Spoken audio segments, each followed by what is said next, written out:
Hello and welcome. I am Manav Gokhale. You are watching this special broadcast on Studio Talk. Over the next few minutes, I will take you through the big stories from the world of news, business, sports and entertainment. In a major twist in the Delhi gang rape case, the main accused, Ram Singh, was today found hanging in his cell at the capital's Tihar jail. While the Home Minister has called it a security breach, the jail authorities insist Ram Singh committed suicide. In a case that shocked the nation, this death has changed the course of the investigation once again.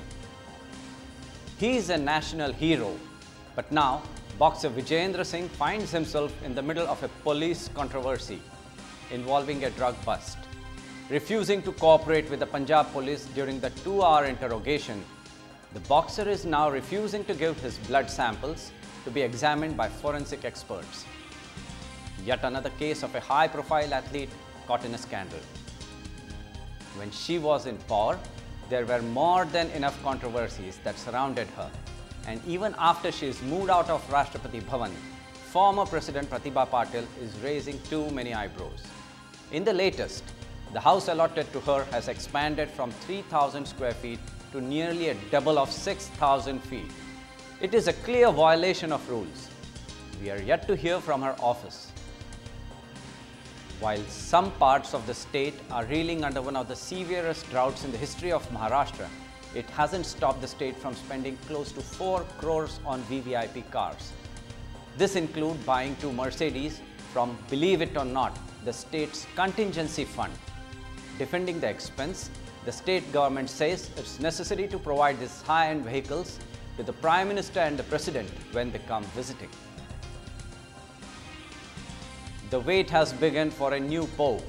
Roman Catholic cardinals began a conclave to elect the 266th pontiff of the Church and a successor to Pope Benedict, who unexpectedly resigned last month. In what is a process that is known for its secrecy, the decision could take as little as 2 days or be extended indefinitely. Defiance? There is no other way to describe Pakistan's action of beginning a crucial gas project with Iran. This, despite Washington calling on Islamabad to abandon the project. The presidents of Pakistan and Iran inaugurated the $7.5 billion project with a huge fanfare. Remember, New Delhi, who was earlier part of the deal, quit the gas pipe project in 2009. I am standing just 1 kilometer from the line of control in Poonch district, and as you can see, there is heavy shelling right behind me. The Indian Army has increased their offensive after the unprovoked killing of 2 Indian soldiers, including the beheading of one of them, Major Lance Naik Hemraj, who was ruthlessly beheaded just a few meters away from where I am standing now. I don't think it's safe for us to stay here too long, as the army is urging the media to vacate this area. But I will show you this piece of lead, which was a part of the shelling from the Pakistan's army side. The Pakistani army denies any sort of ceasefire violation. But if you look closely at this piece of munition, you'll see the name of the factory as well as Made in Pak tag on it, which is clinching evidence of their direct involvement. There are a few more of these lying in the area, and the army sources say that this will be provided as evidence by the government authorities to the Pakistani counterparts. With camera person Hardik, this is Manavendra Gokhale for Studio Talk. And now news from the world of business. Expectations of a people-friendly budget and a cut in interest rates by the RBI are being seen as amongst the key reasons for taking the Sensex to the psychologically important 20,000 mark today after 2 years. The day's rally came on the back of a strong quarterly result by software major TCS and the relatively steady Asian markets. The market opened with the Sensex at 20,000, slipped a tad below the level due profit-taking, and again regrouped in the later session as FMCG major ITC rallied ahead of its results and closed just a tad off the 20,000 mark, finally ending the day at 19,987, up by 80 points.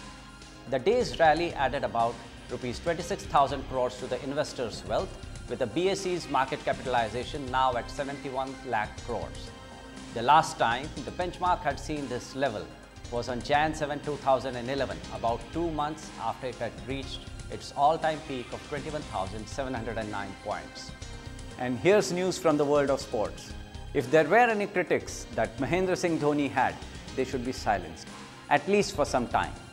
Australia were crushed by a huge margin of an innings and 135 runs by India at Hyderabad's Rajiv Gandhi International Stadium. A win that's India's 6th best overall and the 2nd biggest ever against Australia. And some more good news for Indian fans.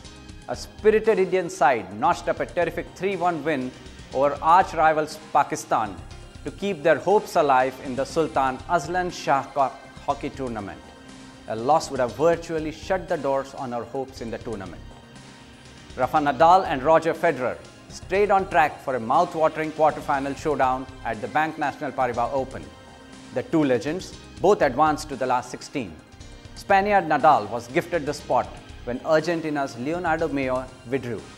As for Federer, he progressed with a commanding 6-3, 6-1 victory over Croatia's Ivan Dodig. Tiger Woods is playing like it does when he wins major golf titles.